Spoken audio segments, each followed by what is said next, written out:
नामदु नसल्ली अला रसूलिल करीम अम्मा बाद फ़ाउज़ु बिल्लाहि मिनश शैतानिर रजीम बिस्मिल्लाहिर रहमानिर रहीम रब्बि इश्रह ली सदरी व यस्सिर ली अमरी वहलुल उक़दतम मिन लिसानी यफ़क़हू क़ौली। अस्सलामु अलैकुम व रहमतुल्लाहि व बरकातुहू। हम सूरह वाक़िया सूरह नंबर 56 और पारा नंबर 27 में चल रहे हैं, तो हम स्टार्ट करते हैं।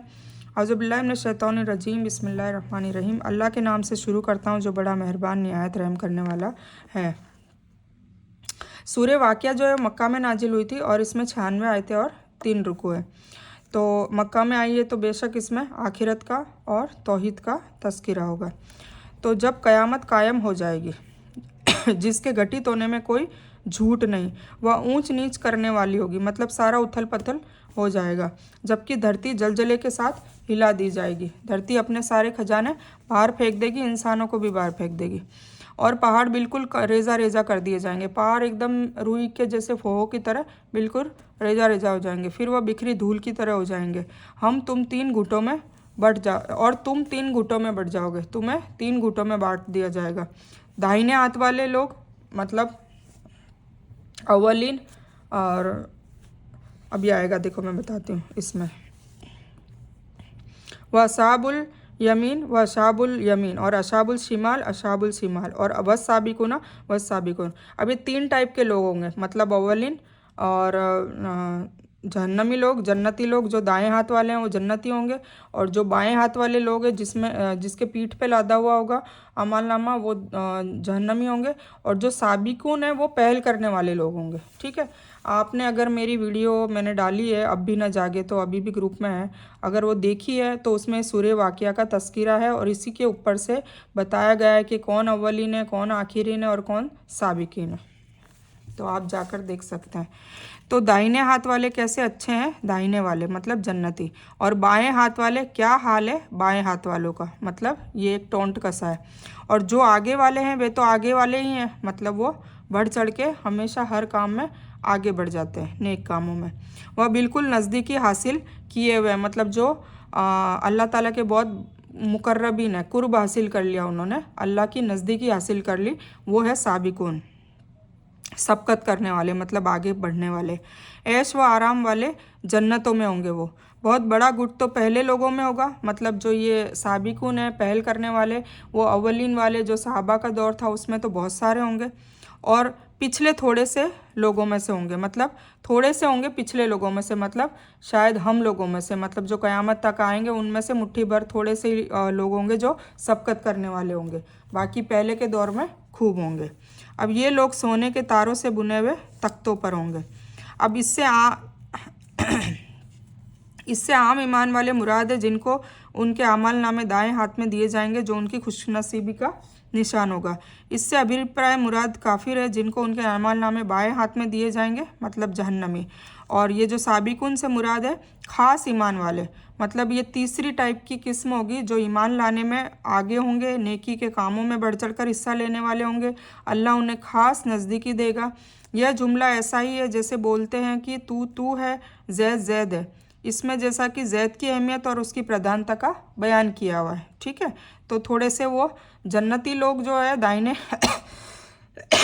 हाथ वाले, उनको भी जन्नत में डाला जाएगा, पर वो आला तरीन जन्नतों में होंगे, उनके दर्जे अलग होंगे जो साबिकुन होंगे। ठीक है, जन्नत में तो दोनों ही जाएंगे, साबिकिन भी और अव्वलीन भी, मतलब दाएं हाथ वाले अशाबुल यमीन वाले। ठीक है, तो अशाबुल यमीन जो है वो भी जन्नत में जाएंगे, पर वो ख़ास ईमान वाले नहीं होंगे, आम ईमान वाले होंगे। और जो ये साबिकीन है वो एक ख़ास ईमान वाले, एक ख़ास उनको अल्लाह दर्जा देगा, ख़ास उनको एक इज़्ज़त मिलेगी।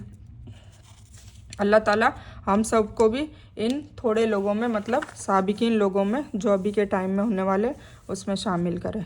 और सिर्फ दुआ ही नहीं चलेगी, उसके लिए हमें कोशिश भी करनी पड़ेगी। अगर आप चाहते हैं कि हम भी इस लोगों में शामिल हो, आपका इरादा है कि अल्लाह ताला मैदान हशर में आपको भी इज्जतों से संवारे, तो आप मुझे डायरेक्ट मैसेज कर सकते हैं। मैं आपको इंशाल्लाह इसकी पूरी डिटेल बताऊंगी कि इन लोगों की क्या सिफ़ात होती है, ये लोग कैसे काम करते हैं, तब जाके अल्लाह ताला के करीब पहुंचते हैं।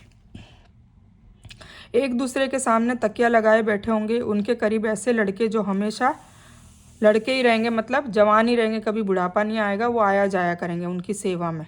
प्याले और सुराही लेकर और शरबत के प्याले लेकर जो छलकते शरबतों से भरे होंगे। शरबत का मतलब क्या होता है? शराब नहीं होता। शरब, ये 3 रूट वर्ड है, मतलब पीने की चीज़। तो कई टाइप के, जैसे हम शरबत बोलते हैं ना, तो इसको शराब ले लिया गया, पर शराब नहीं होगी, वो पीने की अच्छी अच्छी चीज़ें होगी, जिससे ना सिर में चक्कर हो ना अकल खराब हो। और ऐसे मेवे लिए हुए जिसे वो पसंद करें, और पक्षी के गोश्त जो उन्हें बहुत मज़ेदार हो, और बड़ी बड़ी आंखों वाली हूरें जो छिपे हुए मोतियों की तरह, मतलब बहुत खूबसूरत होगी। ये बदला है उनके अमलों का। आ गया ना? ये सब साबिकीनों की इनामत बताए जा रहे हैं। न वे वहाँ बेकार की बात सुनेंगे, न पाप की बात। मतलब जन्नतों में सब खुशहाल रहेंगे, आपस में तेरी मेरी गीबत, चुगली, कीना, बुक्स, तकब्बुर सब खत्म हो जाएगा, उनके दिलों से भी निकल जाएगा। आपस में बस सलाम ही सलाम, बस एक दूसरे से खुश बातें करेंगे, फालतू की कोई बात नहीं करेगा, ना कोई बात सुनेगा। ठीक है, न वहाँ वे बेकार की बातें सुनेंगे, न गुनाह की बात, केवल सलाम ही सलाम की आवाज़ गूंज रही होगी जन्नतों में। जन्नती सोने के तारों से बुने और जवाहरातों से जड़े हुए तख्तों पर एक दूसरे के सामने तकियों पर बैठे होंगे। फिर सिर के ऐसे दर्द को कहते हैं, ये उसका बात है शरबत की, जो मैंने आपको बता दी। दुनिया में तो आपस में लड़ाई झगड़े होते हैं, यहाँ तक कि भाई बहन में भी हो जाते हैं, वो इससे महफूज नहीं रहते। तो इसके इख्तलाफ झगड़े से दिलों में मैल कुचैल दुश्मनी पैदा हो जाती है, जो एक दूसरे के खिलाफ बुरे शब्द, गाली गलौज, चुगली वगैरह इंसान को उकसाती है। पर जन्नत इन तमाम अखलाकी गंदगियों और बुराइयों से न केवल पाक होगी, बल्कि वहाँ सलाम ही सलाम की आवाज़ें सुनने में आएगी, फरिश्तों की तरफ से भी और एक दूसरे के जन्नतियों की तरफ से भी। जिसका मतलब यह है कि वहाँ सलाम और एहतराम तो होगा, लेकिन मन और कौल व खराबियाँ नहीं होगी। मतलब दिलों में कोई किसी के लिए गलत बात आएगी नहीं, जो दुनिया में आम है। यहाँ तक कि बड़े बड़े मजहबी पेशवा भी इनसे महफूज नहीं रहते हैं ना, आलिम लोग भी आपस में लड़ते रहते हैं। तो ऐसा वहाँ कुछ भी नहीं होगा। और दाहिने हाथ वाले क्या ही अच्छे दाहिने वाले। अभी देखो साबिकून को जो क्या क्या मिलेगा वो बता दिया। पहल करने वाले लोग है ना, जो आखिरी वक्त में थोड़े से होंगे, और अवलिन में बहुत सारे निकल गए जो साहबा लोग थे। अब आ रहा है जन्नतियों की बात। तो वो दाहिने हाथ वाले लोग क्या ही अच्छे दाहिने हाथ वाले, असहाबुल यमीन माँ असहाबुल यमीन। वे बिना कांटों के बेर और तय पर तय किलो और लंबी लंबी छाँवों और बहता पानी, बहुत ज़्यादा फलों में जो न ख़त्म हो न रोक लिए जाएं, और ऊंचे ऊंचे फ़र्शों पर होंगे। उनके फ़र्श बताएं, ये सोने के और जवाहरात के फ़र्शों में होंगे साबिकुन, क्योंकि ये अल्लाह के नज़दीक वाले लोग हैं। ठीक है, ये ईमान वाले हैं, जन्नती है, पर इनके जितना दर्जा, इनके जितनी नेमतें नहीं मिलेगी, पर मिलेगी जन्नत। ठीक है, हमने उनकी पत्नियों को ख़ास तौर से बनाया, और हमने उन्हें कुंवारियाँ बना दिया है, प्रेम करने वालियाँ बराबर उम्र की है। अब इनको इनकी बीवियाँ ही मिलेगी, पर वो सुंदर होगी, हूरों जैसी हो जाएगी, और उनको कंवारियाँ मतलब वर्जिन भी बना दिया जाएगा वापस, और वो बहुत उनके आपस में प्रेम संबंध होंगे। जन्नत इन तमाम अखलाक, यहाँ पर आया, ऐसी नारी जो अपनी खूबसूरती, जीनत, दूसरे गुणों की वजह से अपने पति को बहुत प्रिय हो। हम उम्र यानी जन्नतियों की पत्नियां सभी एक उम्र की होंगी, जैसे कि हदीस में बयान किया गया है। अच्छा, एक चीज़ वाजे कर दूं, मान लो किसी का पति जन्नत में, मतलब हिसाब किताब में जन्नती है, और किसी की पत्नी दोजक में है। जैसे नूह अलैहिस्सलाम और लूत अलैहिस्सलाम की बीवी नहीं थी, तो उनको किसी और की, मतलब कोई और बीवी मिलेगी, ऐसा भी है। ठीक है, और कुछ ऐसे नेक जोड़े होंगे जो दोनों ही जन्नत में जाएंगे, तो वो आपस में साथ में रहेंगे। और कुछ लोग, कुछ ऐसे होंगे कि बीवियां जन्नत में होगी। तो ये सब थोड़ा सा है, बाकी इसकी मुझे इतनी डिटेल्स मैंने पढ़ी नहीं है कहीं भी, बाकी ऐसा मैंने सुना है। ठीक है, तो मैं जहाँ तक मैं जो चीज़ पढ़ती नहीं हूँ, मतलब पूरी फिक्स मुझे पक्की पता नहीं होती है, तो मैं उससे बयान करना पसंद नहीं करती हूँ, क्योंकि नहीं करना भी चाहिए, क्योंकि अल्लाह ताला पकड़ करेगा। दाहिने हाथ वालों के लिए बड़ा गिरोह है पहले लोगों में से, और बड़ा गिरोह है पिछले वालों में से। अब देखो वापस ये चीज़ बताई, अशाबुल यमीन जो है वो अव्वलीन में से और आखिरीन में, दोनों में बहुत सारे हैं। ठीक है, मतलब जो जन्नती लोग हैं वो पहले वाले गिरोह में भी बहुत सारे होंगे, और जो हमारा गिरोह है, जो क़यामत के आखिरी दौर का गिरोह है, उनमें भी बहुत होंगे जन्नती। पर बाएं हाथ वाले लोग क्या है, तो गर्म हवा, और पहले अब इसकी बात बता दी। और साबिकिन जो है उसके बारे में बता ही दिया कि अव्वलिन में बहुत सारे होंगे और आखिरीन में कम होंगे। ठीक है, अब बाएं हाथ वालों की बात है, मतलब जहन्नमियों की बात आ रही है। और बाएं हाथ वाले क्या है? बाएं हाथ वाले तो कौन है? ये जहन्नमी लोग हैं। उनके अमाल नामे बाएं हाथ में पकड़ाए जाएंगे, जो उनकी बदकिस्मती की अलामत होगी। अल्लाह ताला हम सबको इससे बचाए। गर्म हवा और गर्म पानी में होंगे और काले धुएं की छाया में होंगे, जो न ठंडी होगी न सुखद, मतलब बहुत दुखदाई हवा होगी। बेशक ये लोग इससे पहले बहुत खुशहाली में पले हुए थे, मतलब दुनिया के ऐशो आराम में पले हुए थे, है ना। अपनी सारी नेमतों का शुक्र अदा नहीं करते थे, अपनी बस अय्याशी में और अपनी दुनियादारी में मशगूल थे और महापापों पर इसरार करते थे, मतलब बड़े से बड़ा गुनाह करने में ये कभी सोचते भी नहीं थे और कभी डरते भी नहीं थे।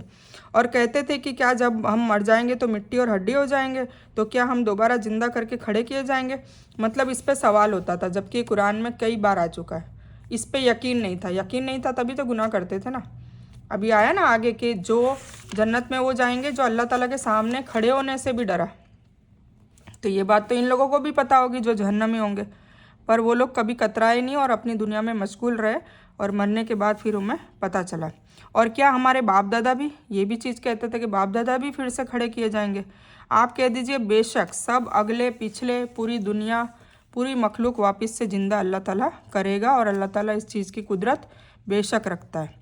ज़रूर जमा किए जाएंगे एक मुकर्रर दिन के समय, मतलब जब क़यामत आएगी, जब टाइम अल्लाह ने जो फिक्स कर रखा है, जो किसी को भी मालूम नहीं है कब आएगी, पर जब भी आएगी तब वो पूरे लोगों को इकट्ठा होगा कर देगा, एक भी उसमें से बाकी नहीं रहेगा, ना कोई भागने की जगह होगी।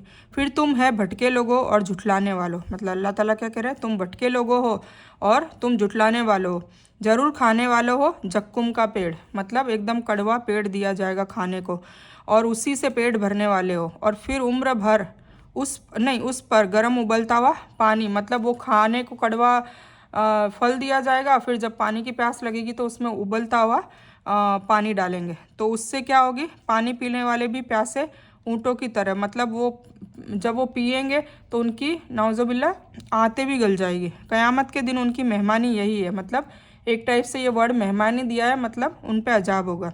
हमने ही तुम सबको पैदा किया है, फिर तुम क्यों नहीं मानते? अच्छा फिर यह तो बताओ कि जो मनी तुम टपकाते हो, क्या उससे इंसान तुम बनाते हो या खालिक बनाता है ना। तो वो भी जैसे किसी इंसान के जोड़े होते हैं, उनसे उनके बच्चे ही नहीं होते। तो अगर वो मनी से बच्चा पैदा होना लिखा था तो हर किसी का होता, पर अल्लाह की इजाज़त से होता है। जहाँ अल्लाह चाहे वहाँ बेटे दे दे, जहाँ चाहे बेटियाँ दे दे, जहाँ चाहे बेटे और बेटियाँ दोनों दे दे, जहाँ चाहे बिल्कुल न दे। तो ये अल्लाह की सारी हुकूमत से ही चलता है काम।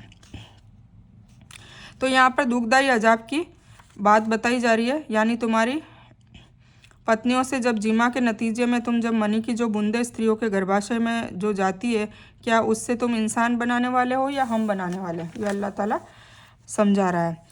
हम ही हैं तुम में मौत को मुकद्दर कर दिया और हम उससे हारे हुए नहीं हैं कि तुम्हारी जगह पर तुम जैसे दूसरे पैदा कर दें और तुम्हें नए रूप से उस दुनिया में पैदा करें जिससे तुम हमेशा से अनजान हो। ठीक है ना, अल्लाह ताला चाहे तो कुछ भी कर सकता है और तुम्हें यकीनी तौर से पहले जन्म का इल्म भी नहीं है। इल्म भी है फिर नसीहत क्यों नहीं हासिल करते हो? अच्छा फिर यह भी बताओ कि तुम जो कुछ बातें करते हो उसे तुम ही उगाते हो या हम उगाने वाले हैं?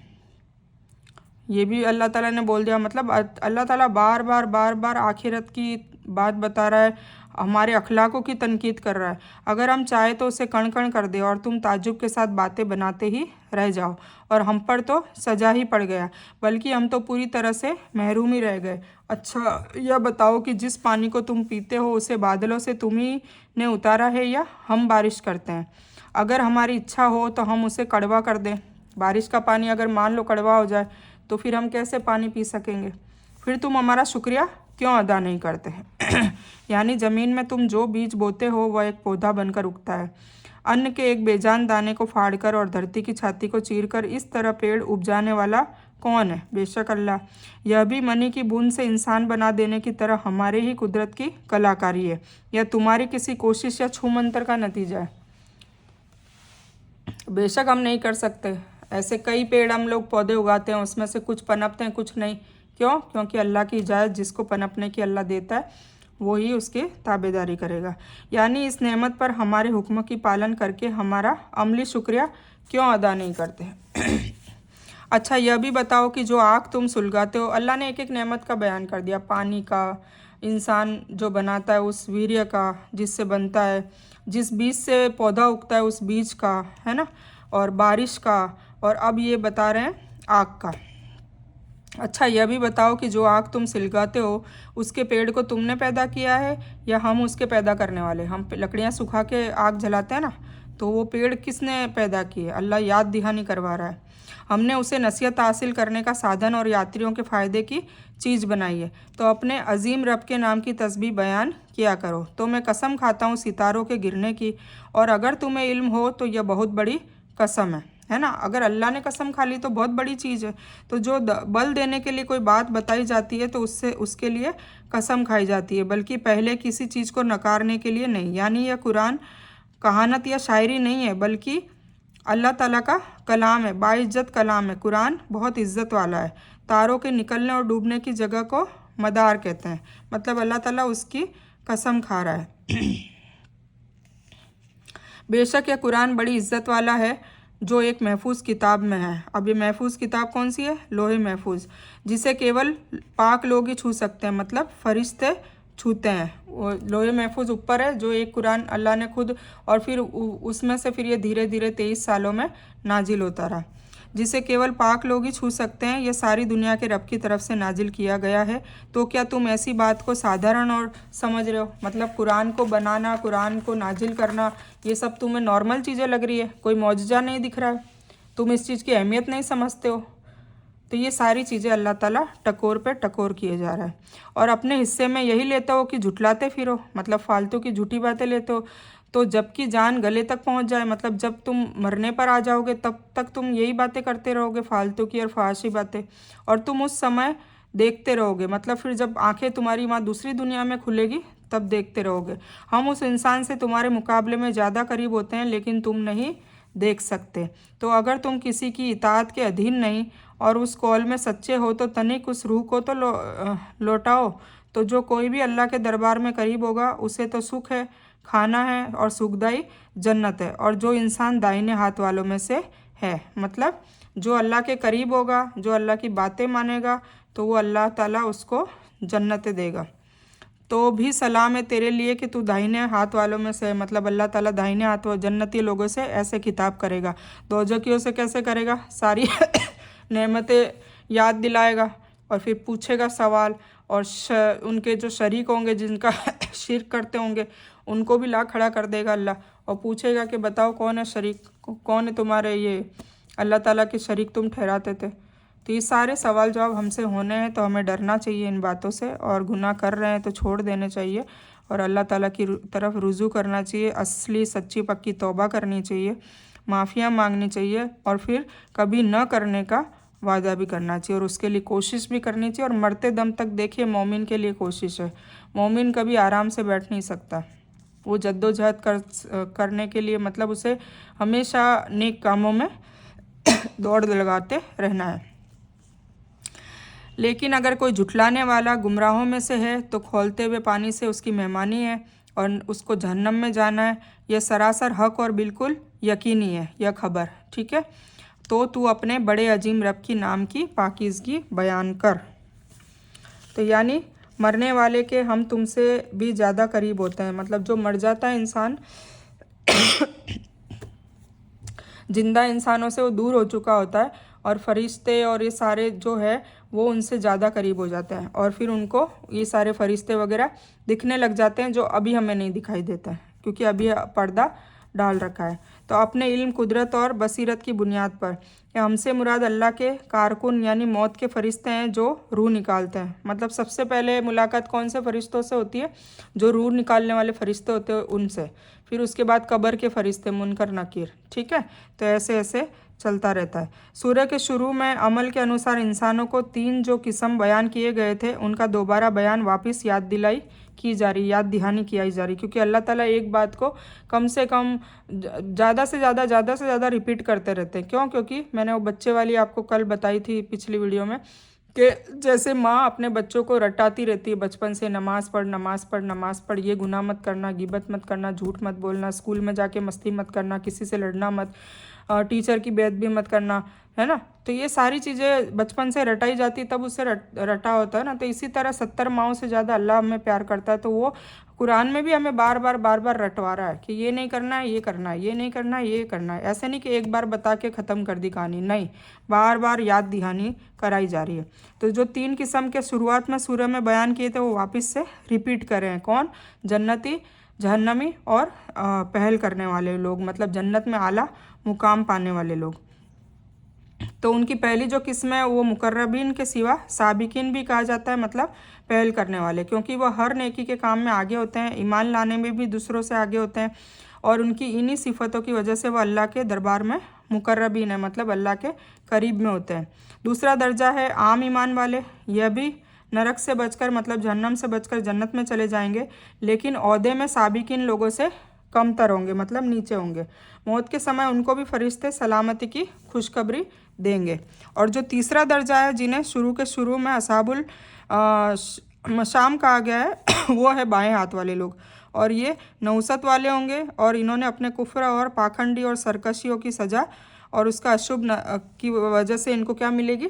जहन्नम मिलेगी, और जहन्नम की आग में हमेशा हमेशा के लिए जलेंगे। ठीक है, कुछ लोगों को जहन्नम कुछ टाइम के लिए मिलेगी, उसमें मुसलमान होंगे कि जितनी, कुछ लोग ऐसे भी होंगे जो जहन्नम में एक दिन की सज़ा, किसी को 1 साल की, किसी को 2 साल की मिलेगी, फिर वो जन्नत में जाएंगे। मतलब जो जो कर्म किए हैं, अगर उनका पलड़ा बदी का कम झुक गया तो उनको भी जहन्नम में डाला जाएगा, और फिर वो अपने अपनी सज़ा भुगतने के बाद फिर वो जन्नत में जाएंगे।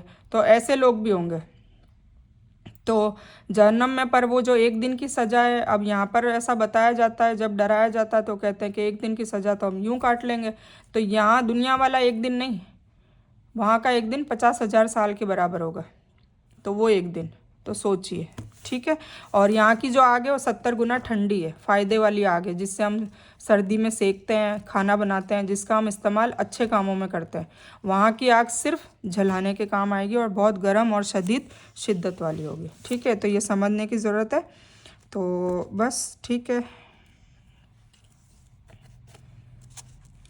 ये बयान मैं यही ख़त्म करती हूँ। सूरह वाक़िया अल्हम्दुलिल्लाह ख़त्म हो चुकी है। पारा नंबर 27 अभी भी चल रहा है, और फिर पारा नंबर 27 में सूरह हदीद है ये भी बेहतरीन सूरत है, इसका हम इंशाल्लाह कल इसको कवर करेंगे। तो इसका भी तर्जुमा बहुत अच्छा है, और अच्छा सभी का है बेशक, पर कुछ सूरतें होती है ना जो दिलों में बैठ जाती है, झंझोड़ने वाली सूरतें होती है, तो वैसी सूरत है। ठीक है, तो इस बयान को मैं यहीं मुकम्मल करती हूँ। इस बयान में कुछ भी दीन की अच्छी और हक बात आई हो सिर्फ़ और सिर्फ अल्लाह की तरफ से, और बुरी या गलत बात जो जज्बात में आकर मेरे मुंह से गलत वर्ड या कोई बात निकल गई हो तो मेरी तरफ से है। और मैं इस गलती की वजह से अल्लाह अज़्ज़ से और आप सभी लोगों से माफ़ी की तलबगार हूँ। मैं कोई आलिमा नहीं हूँ, मैं सिर्फ तालिब इल्म हूँ, और मेरी कोशिश से आप सभी को सही नफ़े बख्श इल्म पहुँचे, और मैं आप लोगों को हिदायत और हिकमत में सदका जारिया बनूँ, बस मेरी यही तमन्ना है। आमीन सुम्मा आमीन या रब्बल आलमीन। रब्बना आतीना मिन लदुनका रहमतन व हय्यि लना मिन अमरिना रशदा। अल्लाहुम्मा सल्लि अला मुहम्मद व अला आलि मुहम्मद कमा सल्लैता अला इब्राहीम व अला आलि इब्राहीम इन्नका हमीदुम मजीद। अल्लाहुम्मा बारिक अला मुहम्मद व अला आलि मुहम्मद कमा बारकता अला इब्राहीम व अला आलि इब्राहीम इन्नका हमीदुम मजीद। व आखिरु दावाना अनिल हम्दुलिल्लाहि रब्बिल आलमीन।